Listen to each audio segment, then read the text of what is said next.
Aurora, áurea hora, hora dourada que precede o irromper de um novo dia. Essa imagem, sempre reveladora, marca com certo assombro a própria espera de um novo tempo. Músicos, escritores, pintores e filósofos do século XIX defrontaram especialmente com essa imagem, misteriosa e reticente, que traduz a força da experiência histórica. Se a pintura, na fulguração de luzes e cores, nos revela esse sinal, a música nos defronta com a temporalidade, com a experiência do porvir, e a própria história nos dá conta de que os horizontes estão sempre em transformação. O Brasil viveu a seu modo esse tempo de anúncios históricos, tempo de crepúsculos e auroras. A monarquia, gradualmente, perdia forças na segunda metade do século XIX, e o regime se mantinha em grande parte pela figura do imperador Dom Pedro II. Prenunciava-se a República, embora muitos considerassem improvável a sua chegada. Em 1888, cumpriu-se a alvorada da abolição da escravatura e o país lançava-se a novos desafios e impasses. A República surge meio de improviso, resultado da ação de lideranças militares pautadas na filosofia positivista de Augusto Comte, que via na ditadura republicana a melhor forma de governo, a salvação nacional exercida no interesse do povo e de setores da elite burguesa do país, principalmente da oligarquia cafeeira de São Paulo, organizada politicamente em torno do Partido Republicano Paulista. O período republicano entre 1889 e o fim daquele século foi marcado por grandes incertezas e conflitos que colocavam em xeque a sua consolidação. A busca da afirmação do novo regime torna instável o início da Primeira República, sacudida por forças contrárias e pela anteposição de diferentes correntes republicanas, o que não lhe dava um sentido e uma direção clara. Foi então, em seus primeiros anos, muito mais o fim de um regime secular do que propriamente a afirmação de outro. O positivismo francês, que flamulava nas academias militares, era a principal referência do regime. O federalismo, aos poucos, dava nova feição política ao país. No lugar das antigas províncias, os estados da federação. Essa nova condição fortalece a posição do regime e cria suas novas bases de sustentação. A influência positivista tornou-se visível nos símbolos pátrios. A bandeira evoca a ordem e o progresso como base e finalidade, deixando de lado o terceiro termo da proposta positivista, o amor como princípio. Outra evocação de influência francesa é a escolha da figura da mulher como símbolo da República. Tal como Marianne, que conduzia o povo e tornou-se ícone da Revolução Francesa, e assim como a imagem da liberdade foi presenteada pelos franceses aos Estados Unidos, a mulher torna-se alegoria da República no Brasil.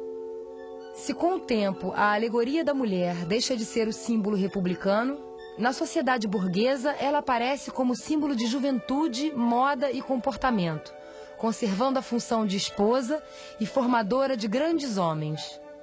No ambiente mais favorecido das cidades, as elites afirmam sua ascensão no tempo da Belle Époque, e um certo ar de descompromisso traduz um novo glamour da vida moderna e o que ela começa a proporcionar.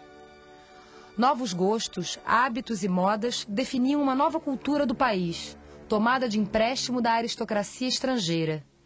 Essa estética e ideal de vida se afirma também nas cidades, e no Rio de Janeiro, então capital federal, ela produz seu maior modelo com a abertura da Avenida Central no início do século XX. A Belle Époque no país caracterizou-se pela afirmação do liberalismo republicano. Os costumes se transformavam em sintonia com valores internacionais, e um abismo se criava entre as elites e o povo. A euforia da fantasia urbana das elites só demonstrava à época o desconhecimento por parte do Brasil do litoral e da capital de um outro Brasil, à sombra e à margem deste, mas que começava a tornar-se visível.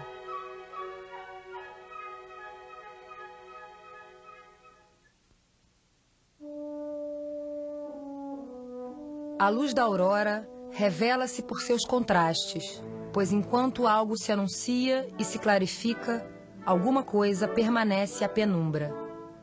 O Brasil da Primeira República revelou-se em muitos desses contrastes.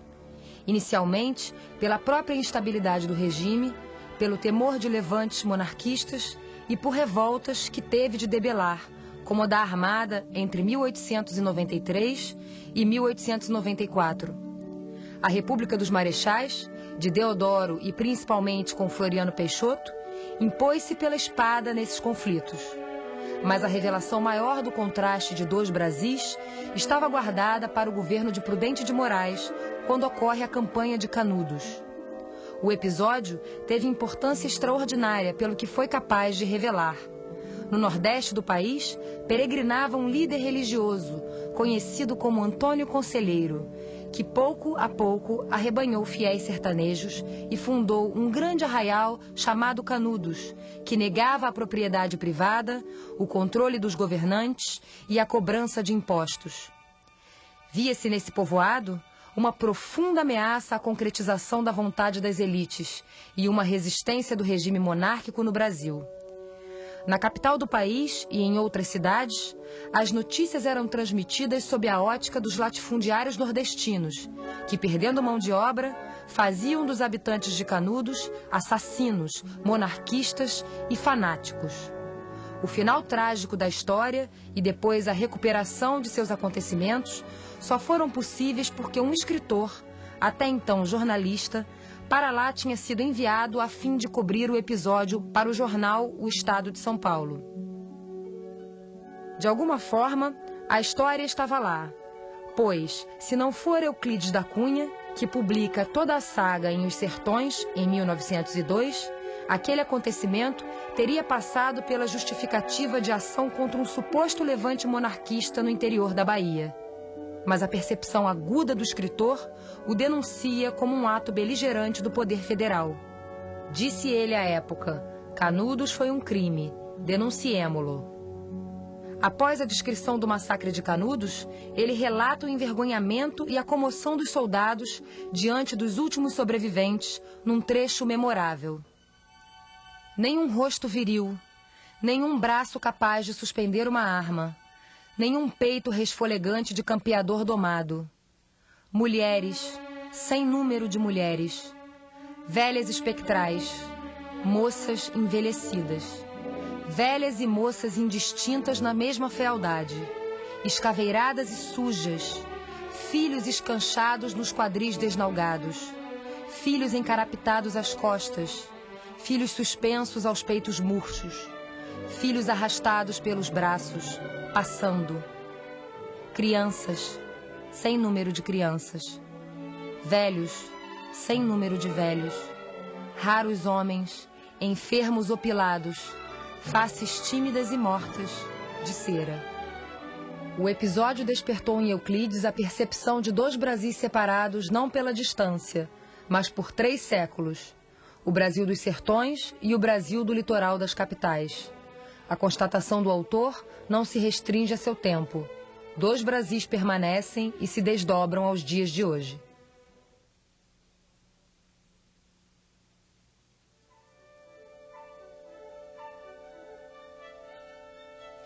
O aparecimento de uma grande avenida no Rio de Janeiro representou a face luminosa da aurora republicana e dos seus ideais de um novo país.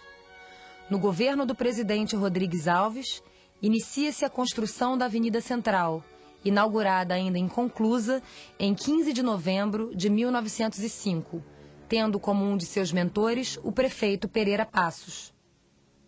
Sob a bandeira do progresso e da civilidade, a primeira avenida do Brasil abrigava em sua extensão não apenas belíssimos casarios, mas o aporte cultural que inspirava todo um grupo de intelectuais, políticos e artistas. Lugar de passeios, encontros e novidades, simbolizava a era do nascimento da indústria cultural do país. Inúmeros cinematógrafos ali se instalaram, assim como a Biblioteca Nacional, o Museu de Belas Artes e o Teatro Municipal. É no cenário da avenida que também transcorrem as crônicas de Machado de Assis, Arthur Azevedo, Olavo Bilac e João do Rio, assim como a música de Ernesto Nazaré e Alberto Nepomuceno.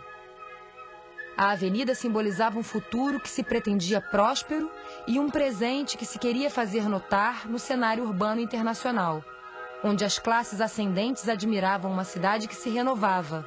A moda exibia suas mais novas coleções e o literato colhia impressão flagrante para seu trabalho em elaboração.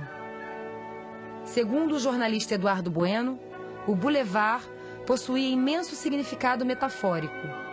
Era a vitrine da civilização, o símbolo da eficiência, da saúde e da beleza do país, a materialização dos resultados trazidos pelo café. Mais que uma rua, era uma proclamação. Com sua arquitetura inspirada no ecletismo francês, a avenida mais lembrava uma metrópole europeia deslocada no espaço e no tempo, concedendo ao país uma ilusão de progresso, riqueza e modernidade. A aurora luminosa de todos os tempos, como foi chamada a época de sua inauguração. A Avenida Central acabou sucumbindo à evolução do capitalismo que a construíra. O modelo francês de sua arquitetura deu lugar a modernos arranha-céus, refletindo a nova forma de pensamento que passou a predominar nos anos 30. Hoje, sua imagem permanece como memória viva e eloquente da face luminosa da Primeira República no Brasil.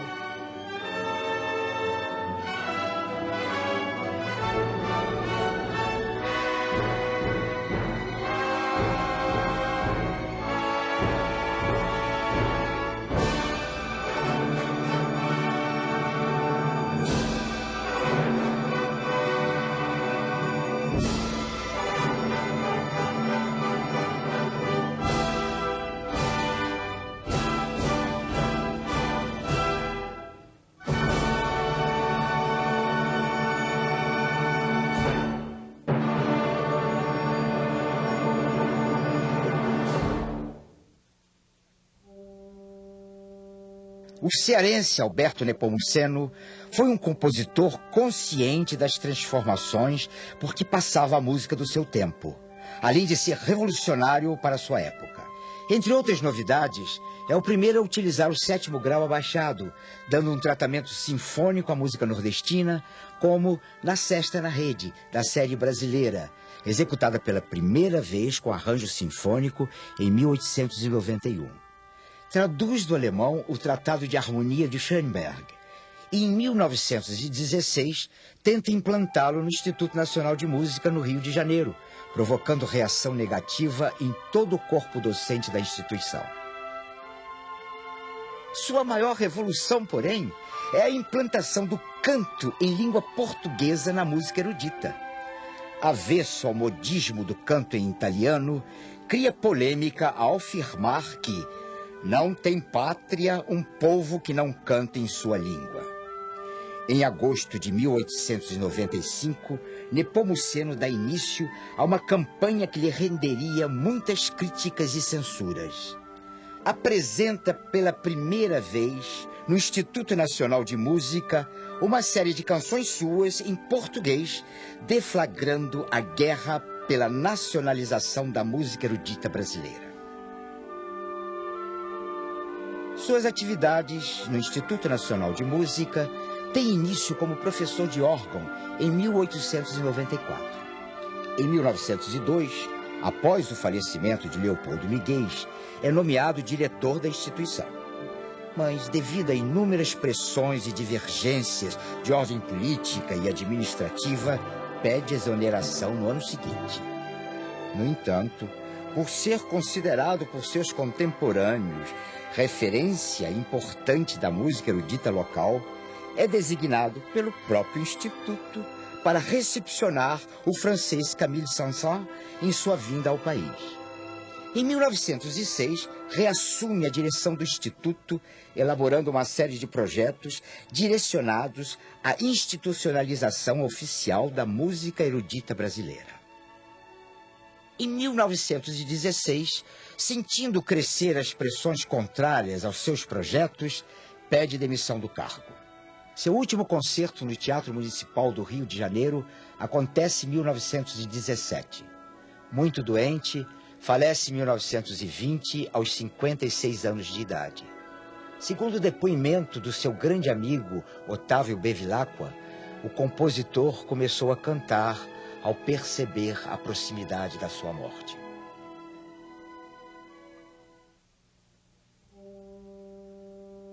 O cearense Alberto Nepomuceno foi um compositor consciente das transformações por que passava a música do seu tempo, além de ser revolucionário para a sua época. Entre outras novidades, é o primeiro a utilizar o 7º grau abaixado, dando um tratamento sinfônico à música nordestina, como Na Sesta na Rede, da série brasileira, executada pela primeira vez com arranjo sinfônico em 1891. Traduz do alemão o Tratado de Harmonia de Schoenberg e, em 1916, tenta implantá-lo no Instituto Nacional de Música, no Rio de Janeiro, provocando reação negativa em todo o corpo docente da instituição. Sua maior revolução, porém, é a implantação do canto em língua portuguesa na música erudita. Avesso ao modismo do canto em italiano, cria polêmica ao afirmar que não tem pátria um povo que não canta em sua língua. Em agosto de 1895, Nepomuceno dá início a uma campanha que lhe renderia muitas críticas e censuras. Apresenta pela primeira vez, no Instituto Nacional de Música, uma série de canções suas em português, deflagrando a guerra pela nacionalização da música erudita brasileira. Suas atividades no Instituto Nacional de Música têm início como professor de órgão em 1894. Em 1902, após o falecimento de Leopoldo Miguel, é nomeado diretor da instituição. Mas, devido a inúmeras pressões e divergências de ordem política e administrativa, pede exoneração no ano seguinte. No entanto, por ser considerado por seus contemporâneos referência importante da música erudita local, é designado pelo próprio Instituto para recepcionar o francês Camille Saint-Saëns em sua vinda ao país. Em 1906, reassume a direção do Instituto, elaborando uma série de projetos direcionados à institucionalização oficial da música erudita brasileira. Em 1916, sentindo crescer as pressões contrárias aos seus projetos, pede demissão do cargo. Seu último concerto no Teatro Municipal do Rio de Janeiro acontece em 1917. Muito doente, falece em 1920, aos 56 anos de idade. Segundo o depoimento do seu grande amigo Otávio Bevilacqua, o compositor começou a cantar ao perceber a proximidade da sua morte.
O paulistano Alexandre Lévy viveu todas as influências do romantismo do final do século XIX no Brasil. Compositor, pianista, regente crítico musical, nasceu na cidade de São Paulo em novembro de 1864, filho do clarinetista francês Louis Lévy, fundador de um dos principais comércios de música da época, a Casa Lévy. Sua estreia como pianista aconteceu aos 8 anos de idade e ele já demonstrava talento comparado ao de Mozart por críticos musicais de seu tempo. Devido à frequência da Casa Lévy e à popularidade de seu pai, tem contato direto com quase todos os importantes músicos paulistas, além de outros que se apresentam naquela cidade. A partir de 1880, várias obras suas compostas para piano são editadas na Europa. Em 1883, torna-se diretor de concertos do Clube Haydn, importante sociedade paulista da época, onde em 1885 atua como regente pela primeira vez. A cultura francesa e a música do alemão Robert Schumann têm grande influência em sua forma de compor, o que não impede de utilizar temas étnicos ou populares em suas músicas. Na segunda década do século XX, Mário de Andrade classifica Lévy como um compositor nacionalista, mais próximo pelas características musicais a Carlos Gomes e Alberto Nepomuceno, que, segundo o crítico, estavam muito presos aos padrões europeus. Hoje, com a possibilidade de um maior distanciamento crítico, Alexandre Lévy, ao contrário, é comparado a Leopoldo Miguez por incorporar em suas obras, mais que as influências brasileiras, a estética da música romântica alemã do século XIX, como é o caso do poema sinfônico Werther, de 1888. Werther, repleto de lirismo, é inspirado na obra de Goethe, Os Sofrimentos do Jovem Werther, de 1774. E um dos pontos de partida para o estabelecimento da imagem trágica do herói romântico, que, ironicamente, será encarnada pelo próprio Lévy em 1892, quando morreu prematura e misteriosamente aos 28 anos de idade. Antônio Carlos Gomes, consternado com a morte de Lévy, escreveu: alma ardente de artista genial, desapareceste tão cedo, vestindo assim de profundo luto a arte nacional.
Nascido em 1836, no vilarejo de São Carlos, hoje Campinas, no interior do estado de São Paulo, Carlos Gomes logo descobre que seus interesses musicais estavam muito além do que aquele pequeno povoado podia lhe oferecer. Com 16 anos, parte para a capital e passa a conviver com os alunos da Faculdade de Direito, sendo logo reconhecido pelas composições do hino A Mocidade Acadêmica e da modinha Quem Sabe, Tão Longe de Mim Distante. Mas mesmo São Paulo, a cidade grande, com toda sua agitação artístico-cultural, ainda era pequena para Gomes. Depois de regressar a Campinas, arruma novamente suas malas, briga com o pai, que não quer vê-lo na corte, e parte para a capital do Império, onde matricula-se imediatamente no Imperial Conservatório de Música do Rio de Janeiro, criado por Dom Pedro II em 1847. Neste período, surge o movimento da Ópera Nacional, inspirado pelo romantismo europeu, e que recomendava o uso do idioma pátrio na música cantada e de assuntos históricos relativos ao Brasil, incluindo-se aí temas indianistas e anti-escravistas. Gomes torna-se um ativista deste movimento de vanguarda e compõe suas duas primeiras óperas, A Noite do Castelo, 1861, e Joana de Flandres, 1863. Cantadas em português, ambas agradaram ao público, à crítica e, melhor ainda, ao imperador, que, a pedido do maestro Francisco Manuel da Silva, oferece a Carlos Gomes uma bolsa de estudos para que ele possa desenvolver suas potencialidades na Europa. Na Itália, o compositor brasileiro inicia sua carreira de sucessos em março de 1870, com a estreia da ópera Il Guarani, no Teatro alla Scala de Milão, baseado no romance de José de Alencar. Ao Guarani segue-se mais 5 óperas e uma cantata, escritas no idioma italiano. Sobre elas costumava dizer: fiz o Guarani para os brasileiros, o Salvador Rosa para os italianos e Fosca para os entendidos. Mas foi Lo Schiavo, 1889, sua penúltima ópera, que mais se aproximou do espírito patriótico brasileiro que Carlos Gomes tanto cultivava. Também escrita e cantada em italiano, Lo Schiavo possui intenções claras de exaltar o movimento abolicionista brasileiro. Dedicada à princesa Isabel, é ouvida pela primeira vez no Imperial Teatro Dom Pedro II, no Rio de Janeiro, em 2 de setembro de 1889, e 2 meses depois, no Teatro São José, em São Paulo. Hoje, pode causar certa estranheza serem índios os escravos da ópera de Carlos Gomes, e não negros africanos. Entretanto, Gomes optou pela etnia indígena para não desgostar ainda mais Dom Pedro II, que sabia ele aceitar a abolição da escravatura a contragosto. Da partitura de Lo Schiavo fazem parte 8 das mais belas páginas orquestrais de Carlos Gomes. É a Alvorada, que retrata o nascer de um novo dia na floresta tropical, quando se ouvem a brisa nas folhagens, toques de corneta de uma frota portuguesa ao longe, voos de pássaros, gorjeios de um sabiá e ecos de um imponente hino marcial, tudo estruturado em harmonia ímpar. Sua riqueza de nuances melódicas impressiona ouvintes de todas as épocas, em qualquer parte do Brasil ou do mundo.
intelectual fluminense de Niterói, que vivencia intensamente as últimas décadas do Segundo Reinado e os primeiros anos da República, Leopoldo Miguel é o precursor e o maior incentivador no Brasil dos princípios estéticos idealizados pelos compositores nacionalistas europeus como Franz Liszt e Richard Wagner, que desprezavam a ópera italiana, valorizando a sinfonia ou a orquestração de caráter sinfônico.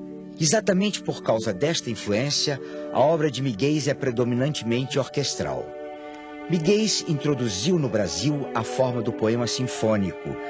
Seguindo de perto esta fórmula, tão bem empregada pelo húngaro Liszt, escreve Parisiana, Prometeus e o poema sinfônico Ave Libertas, de 1890, para comemorar o primeiro ano da proclamação da República.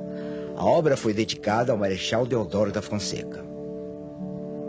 Ao contrário de Carlos Gomes, Leopoldo Miguel aceita o convite do Marechal Deodoro para compor a música do hino à proclamação da República, com poema de José Joaquim de Medeiros e Albuquerque, em que se destaca o refrão: Liberdade, liberdade, abra as asas sobre nós, das lutas na tempestade, dá que ouçamos tua voz. Com certeza, a liberdade era idealizada pelo espírito do homem romântico que foi Miguel. Graças à composição do emblemático hino, Deodoro nomeia diretor do Instituto Nacional de Música, onde permanece até sua morte em 1902.